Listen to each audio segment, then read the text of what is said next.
ओला dock YouTube channel को subscribe करें और बेल आइकॉन को दबाना मत भूलें। अब पाकिस्तान के हजारों डॉक्टर से वीडियो कंसल्टेशन के जरिए इलाज करवाएं। तो अभी ओला डॉक ऐप डाउनलोड करें और घर बैठे अपनी सेहत का ख्याल रखें। ओला डॉक, मुश्किल वक्त में आपके साथ। अस्सलाम वालेकुम, I am clinical dietitian Ayesha Nasir और आज की ये वीडियो उन लोगों के लिए है जिनको कब्ज़ का यानी कॉन्स्टिपेशन का मसला है। सबसे पहले हम डिस्कस कर लेते हैं कि कॉन्स्टिपेशन का मसला होता क्यों है। बहुत सारी वजूहात हैं। सबसे पहली वजह आती है हमारा लाइफस्टाइल। अगर हमारे लाइफस्टाइल में जंक फूड, बाहर का खाना, प्रोसेस्ड फूड यानी कि ऐसा खाना जिसमें से फ़ाइबर निकाल दिया गया है वो बहुत ज़्यादा है, या हमारे लाइफस्टाइल में एक्सरसाइज या फ़िज़िकल एक्टिविटी बिल्कुल नहीं है, या पानी का इस्तेमाल कम है, इन तमाम वजूहात की वजह से कॉन्स्टिपेशन का मसला आ जाता है। इसके अलावा जो दूसरा बड़ा फैक्टर होता है कॉन्स्टिपेशन के लिए, जो कॉन्स्टिपेशन की बड़ी वजह बनता है, वो है प्रोबायोटिक्स। हमारी गट में दो तरह का बैक्टीरिया होता है, हेल्दी बैक्टीरिया, अनहेल्दी बैक्टीरिया। कभी कभी हम कोई दवाई ऐसी ले लेते हैं या किसी और गलती की वजह से जो हेल्दी बैक्टीरिया वो ख़त्म हो जाता है, जिसकी वजह से कॉन्स्टिपेशन का मसला, गैस का मसला जो है वो अक्सर सामने आता है।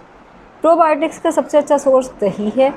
तीसरा बड़ा फैक्टर आता है फ़ाइबर का इस्तेमाल ना करना। फ़ाइबर सब्ज़ियों के अंदर होता है, फ्रूट के अंदर होता है, और स्पेसिफ़िकली अगर आप छिलका उतार के फ्रूट या सब्ज़ी इस्तेमाल करते हैं तो फिर फ़ाइबर तकरीबन सारा ज़ाया हो जाता है। या जो हमारी चॉकर की रोटी है, मल्टीग्रेन है, उसके अंदर फ़ाइबर निस्बतन ज़्यादा होता है बजाय सफ़ेद आटे के या सफ़ेद ब्रेड के।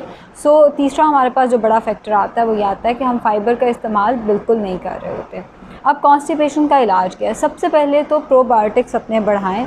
प्रोबायोटिक्स का इस्तेमाल सबसे ज़्यादा जो अच्छा सोर्स है वो दही है, कांजी का रस, और भी बहुत सारे अच्छे सोर्सेस हैं, लेकिन जो सबसे अच्छा सोर्स है वो दही है। आप दही दिन में कम से कम 3 कप ज़रूर इस्तेमाल करें, नाश्ते के साथ, दोपहर के खाने के साथ, रात के खाने के साथ 3 कप दही जो है वो ज़रूर होना चाहिए कॉन्स्टिपेशन के मरीज़ का। दूसरी चीज़ जो आती है वो आती है फ़ाइबर का इस्तेमाल। अगर हम ग्रेन्स की बात करें यानी कि गंदम, चावल वगैरह की बात करें तो जो चॉकर का आटा है वो ज़्यादा अच्छा है, ब्राउन राइस ज़्यादा अच्छे हैं, ब्राउन ब्रेड जो है वो ज़्यादा अच्छी ऑप्शन है। इन तीनों को आपने ऑप्ट करना है बनिस्बत के उन चीज़ों के जैसे सफ़ेद आटा, सफ़ेद ब्रेड। इन चीज़ों से फ़ाइबर जो है वो रिमूव कर दिया जाता है। इसी तरह सफ़ेद चावल से भी फ़ाइबर रिमूव कर दिया जाता है। फ्रूट्स, वेजिटेबल्स की अगर हम बात करें तो फ्रूट्स एंड वेजिटेबल्स आपने छिलके समेत लेने हैं। फ्रूट कम से कम दिन में 3 दफ़ा ज़रूर इस्तेमाल करें। सब्ज़ियां कम से कम 5 कप ज़रूर इस्तेमाल करें। अगर आपके लिए 5 कप सलाद खाना मुश्किल है तो आप पकी हुई सब्ज़ी सालन की फॉर्म में या गोश्त के साथ सब्ज़ी पका कर खा सकते हैं, लेकिन सब्ज़ी का इस्तेमाल कम से कम 5 कप करना जो है ज़रूरी है। सब्ज़ी जो है फ़ाइबर का बहुत अच्छा सोर्स है। इसके अलावा तुख मलंगा जो है वो फ़ाइबर का बहुत अच्छा सोर्स है। 1 चाय का चम्मच तुख मलंगा आधा घंटा भिगो के पानी के साथ वो पिया जा सकता है। इसबगोल फ़ाइबर का बहुत अच्छा सोर्स है। 2 चम्मच इसबगोल। अब इसबगोल में गलती क्या आती है कि हम मुंह में रख के इसबगोल ऊपर से पानी पी लेते हैं, ये सबसे बड़ी गलती है। इसबगोल जब तक थोड़ा फूलेगा नहीं तब तक वो कॉन्स्टिपेशन का इलाज नहीं है, तब तक वो कॉन्स्टिपेशन की वजह है। आपने 2 चम्मच इसबगोल पानी में डाल के जब वो थोड़ा सा फूल जाए आपने तब पीना है। अगर आप मुंह में रख के ऊपर से पानी पिएंगे तो वो कॉन्स्टिपेशन की वजह बनेगा, वो अंदर जाके चिपक जाएगा, वो कॉन्स्टिपेशन की वजह बनेगा बनिस्बत इसके कि वो कॉन्स्टिपेशन से रिलीफ दे। सो इसबगोल का इस्तेमाल फ़ाइबर के तौर पर आप कर सकते हैं। ऑयल्स बहुत अच्छे हैं कॉन्स्टिपेशन को रिलीफ़ कराने के लिए। 1 चम्मच ऑलिव ऑयल, 1 चम्मच कैस्टर ऑयल और 1 चम्मच आलमंड ऑयल यानी बादाम का तेल जो है 1 चाय का चम्मच आपने दूध के अंदर डाल के किसी भी टाइम इस्तेमाल कर लेना है। न्यूट्रासूटिकल्स की अगर हम बात करें तो इंजीर बहुत अच्छी है। 2 इंजीर रात को भिगो के रख दें, सुबह उठ के वो इंजीर खा लें, और हो सके तो पानी भी पी लें। कॉन्स्टिपेशन को रिलीफ़ करने में फ़ायदा होगा। अब अगर हम लाइफ़स्टाइल की बात करें, प्रोबायोटिक्स की बात हो गई, फ़ाइबर की बात हो गई, लाइफ़स्टाइल की अगर हम बात करें तो सबसे पहले तो ये जंक फूड का इस्तेमाल जो है वो जितना हो सके रोकें। घर का खाना खाएं। घर की जो डाइट है उसके अंदर फ़ाइबर निस्बतन ज़्यादा होता है। घर की डाइट वैसे भी हेल्दी होती है, सो कॉन्स्टिपेशन को एक रिलीफ़ मिलता है। सो पहली चीज़ तो ये आनी चाहिए कि आप घर का खाना इस्तेमाल करें। दूसरा, सेल्फ़ स्टारवेशन मत करें, ख़ुद को भूखा ना रखें। डाइटिंग, मैंने देखा है जो लोग खुद से डाइटिंग कर रहे होते हैं वो इतना कम फ़ाइबर लेते हैं कि उन्हें कॉन्स्टिपेशन का मसला हो जाता है। कॉन्स्टिपेशन के बारे में कहते हैं it is mother of all disease, ये तमाम बीमारियों की जड़ है। कॉन्स्टिपेशन से बहुत सारी बीमारियां जन्म लेती हैं। गैस का मसला सबसे ज़्यादा जो देखने में आता है वो गैस का मसला है, लेकिन अंदर ही अंदर बहुत सारी बीमारियां जो हैं वो कॉन्स्टिपेशन से जन्म ले रही होती हैं, कब्ज़ की वजह से बहुत सारी बीमारियां हो रही होती हैं। सो जब आपने खुद को सेल्फ स्टार्व किया, जब आपने खुद को खुद से भूखा रखा डाइटिंग के लालच में, तो तब कॉन्स्टिपेशन का मसला बढ़ जाता है। 3 वक्त का प्रॉपर मील खाएं। 3 वक्त के मील के अंदर सब्जियां ज़रूर होनी चाहिए। नाश्ते में अगर आपको सब्ज़ी नहीं पसंद, आप अंडे के अंदर ज़्यादा सारी सब्जियां डाल लें। दोपहर के खाने में सलाद की फॉर्म में सब्जियां ज़रूर होनी चाहिए। रात के खाने में सलाद की फॉर्म में सब्जियां ज़रूर होनी चाहिए, और जितनी सब्जियां होंगी उतना ज़्यादा अच्छा है। दूसरी चीज़ ये आई कि आपने सलाद के फॉर्म में सब्जियों का इस्तेमाल ज़रूर करना है। फ्रूट्स वेजिटेबल्स का आपने इस्तेमाल ज़रूर करना है। हो सके तो थोड़ी चहलकदमी करें। चहलकदमी ना करना या वॉक ना करना, बिल्कुल बेड पे पड़े रहना भी कॉन्स्टिपेशन की बड़ी वजह बनता है। इसके अलावा हमें लाइफस्टाइल में एक और चीज़ जो मैंने देखी है वो ये देखी है कि दालों का इस्तेमाल इतने शौक़ से नहीं किया जाता। कम से कम हफ्ते में 4 दफ़ा दाल ज़रूर इस्तेमाल करें। दाल फ़ाइबर का बहुत अच्छा सोर्स है। मैंने पहले भी फ़ाइबर पे ज़ोर दिया। फ़ाइबर का सबसे अच्छा सोर्स हमारे पास ऑल द फ्रूट्स वेजिटेबल्स छिलके के साथ इसबगोल तो मलंग है, लेकिन जो दालें हैं इनके अंदर फ़ाइबर बहुत अच्छी मिकदार के अंदर मौजूद है।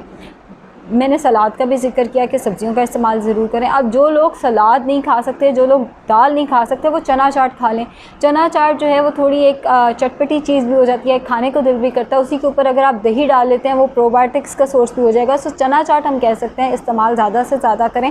मिर्च मसाले कम रखें। चना चाट का इस्तेमाल दही डाल के ज़्यादा से ज़्यादा करें। कॉन्स्टिपेशन के लिए बहुत अच्छा है। अगर आपको ये नहीं पसंद, आप दोपहर में बीन सैलड का इस्तेमाल कर सकते हैं। बीन्स जो हैं वो फ़ाइबर का बहुत अच्छा सोर्स हैं, और दूसरा ये कि जो सब्जियां होंगी वो भी फ़ाइबर का बहुत अच्छा सोर्स होंगी। रात में मैं बीन सैलड इसलिए रिकमेंड नहीं कर रही कि बहुत सारे लोगों को बीन्स खा के गैस का मसला आता है। सो रात में बेशक बीन सैलड ना लें, दोपहर में आप बीन सैलड का इस्तेमाल कर सकते हैं। सो जो बात मैं कर रही हूँ वो ये है कि दालें जो हैं बहुत अच्छा सोर्स हैं। दालें अगर आप वैसे नहीं खाना पसंद करते, लोगों को नहीं पसंद होती दाल खाना, तो उस केस में आप चाट की फॉर्म में दाल का इस्तेमाल कर सकते हैं। अब इस पूरे सेशन को मैं वाइंड अप करती हूँ एक डाइट प्लान के साथ, जिसमें मैं आप लोगों को ये भी गाइड कर दूँ कि आपने डाइट प्लान रखना है तो क्या रखना है। सुबह उठते साथ ही निहार मुँह 2 इंजी रात को भिगो के रखते हैं। सुबह उठ के वो निहार मुँह आपने खा लेनी है। हो सके तो वो पानी जिसमें भिगो के रखी थी वो भी पी लें। नाश्ता है तो नाश्ते के अंदर ब्राउन ब्रेड या ब्राउन रोटी का इस्तेमाल करें। उसके साथ दही जो है वो बहुत ज़रूरी है, दही का इस्तेमाल ज़रूर करें। अगर आप अंडा ले रहे हैं तो अंडे में ज़्यादा सारी सब्ज़ियाँ डाल लें। नाश्ते के 2 से 3 घंटे के बाद आप दूध के अंदर इसबगोल डालकर ले सकते हैं। थोड़ा फूल जाए तब लेना है। पानी के अंदर इसबगोल डाल के ले सकते हैं। तो मलंगा भिगो के रखते हैं, जब वो आधा घंटा भिगो के रखते हैं। जब वो थोड़ा फूल जाए तो वो आप नींबू पानी के अंदर डाल के वो उसका इस्तेमाल कर सकते हैं। इसी तरह चिया सीड्स तो में दाऊदी बहुत अच्छा है कॉन्स्टिपेशन के लिए, उन्हें भी आपने आधा घंटा भिगो के रख देना है। नाश्ते के 2 से 3 घंटे के बाद जब वो थोड़े फूल जाएँ तो उसके अंदर आप नींबू पानी डाल के इस्तेमाल कर सकते हैं, या उन्हें नींबू पानी के अंदर डाल के इस्तेमाल कर सकते हैं। दोपहर के खाने में चना चाट का, लोबिया चाट का, ज़्यादा सारे सलाद का, कम से कम एक बॉल सैलड जो है दोपहर के खाने में ज़रूर इस्तेमाल करें।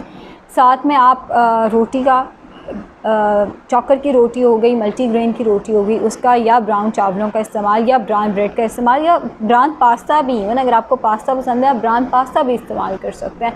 पास्ते में भी ज़ाहिर सब्जियां भी आ जाती हैं, गोश्त भी आ जाता है। उसके साथ कोशिश ये करें कि आप सब्जियों का और गोश्त का, जैसे भिंडी गोश्त हो गया, सब्जियों और गोश्त का कॉम्बिनेशन बना के आप सालन ले लें। साथ में दही का 1 कप ज़रूर लें। शाम के टाइम 5 से 6 बजे आप 1 बॉल फ्रूट चाट का इस्तेमाल कर सकते हैं, अगर आपका वेट लॉस कंसर्न नहीं है। अगर आपका वेट लॉस कंसर्न है तो आप 1 फ्रूट 5 बजे ले लें, 1 7 बजे। अमरूद सबसे ज़्यादा अच्छा है कॉन्स्टिपेशन के लिए। जिनको कॉन्स्टिपेशन का मसला है वो अमरूद का इस्तेमाल ज़रूर करें। हफ्ते में 4 से 5 दफ़ा अमरूद का इस्तेमाल ज़रूर करें, और बाकी फ्रूट्स भी ज़ाहिर है खाते रहें। जैसे सेब हो गया, या जितने हमारे फ्रूट हैं उनको छिलके के साथ कोशिश करें कि इस्तेमाल किया जाए। रात का खाना दोपहर के खाने की तरह खाएं, या तो आप चना चाट ले लें या सलाद का एक पूरा बॉल ले लें। साथ में ब्राउन रोटी, ब्राउन ब्रेड हो गई, या ब्राउन राइस का इस्तेमाल करें, या ब्राउन पास्ते का इस्तेमाल कर सकते हैं। साथ में वही कि आप सब्ज़ी का सालन ले लें, लेकिन उसके अंदर गोश्त शामिल कर लें। हफ्ते में 2 से 3 दफ़ा गोश्त और सब्ज़ी ले लें, बाकी दफ़ा पे आप दालों का इस्तेमाल कर सकते हैं। साथ में 1 कप दही का इस्तेमाल ज़रूर करें। रात को सोने से पहले अगर आपने 11 बजे के करीब इसबगोल लिया था, तो आप शाम को सोने से पहले तुख मलंगे का इस्तेमाल कर सकते हैं, वरना आप दूध के अंदर 1 चम्मच ऑलिव ऑयल, 1 चाय का चम्मच ऑलिव ऑयल, 1 चाय का चम्मच कैस्टर ऑयल और 1 चाय का चम्मच ही बादाम का तेल डाल कर ले लें। जितना हो सके एक्सरसाइज वॉक का रुझान रखें। पानी का इस्तेमाल 8 गिलास ज़रूरी है। अगर पानी की कमी होगी तो भी डिहाइड्रेशन की वजह से कॉन्स्टिपेशन हो सकती है। सो बाकी जो डाइट से हट के चीज़ें हैं वो ये है कि पानी का इस्तेमाल 8 से 12 गिलास ज़रूर करें। वॉक और चहलकदमी ज़रूर करें। सुबह उठ के थोड़ी देर वॉक कर लें, रात को सोने से पहले थोड़ी देर वॉक कर लें। जितने आप फिज़िकली एक्टिव रहेंगे कॉन्स्टिपेशन का मसला उस हद तक कम होगा। Thank you so much. Pakistan के टॉप डॉक्टर्स के साथ अपॉइंटमेंट बुक करें, वो भी पेशेंट फीडबैक देखते हुए। लाखों लोगों की तरह पाकिस्तान के सबसे बड़े डॉक्टर नेटवर्क का फायदा उठाएं और आज ही ओला डॉक ऐप डाउनलोड करें। ओला डॉक, डॉक्टर का अपॉइंटमेंट आसानी से।